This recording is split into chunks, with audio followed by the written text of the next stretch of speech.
კარგია რომ გაიხსნება და ბევრი ნახავს რომ ევროპაში უკეთესია ვიდრე რუსეთში. ხო და არა რუსეთში რაღაც ჩაბოსულხარ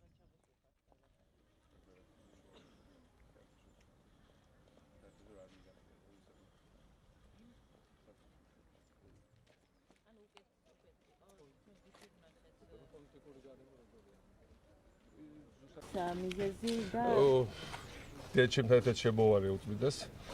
ძალიან კარგად არის, ნეტ არის.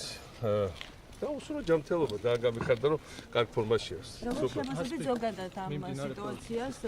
მე არ შეფასება არ მინდა, ჩემი მიზანი იყო უწმიდეს ნახვა, მონახულება და გუნდები კარგ ხასიათზე, იმიტომ რომ ყველაფერი წესრიგშია კარგად არის ყოჩა. ამ ცენდის საქმეზე კარგად გადაიტანა. ნამდვილად. ჯერათ ამ ვერსიის კარგი ხერა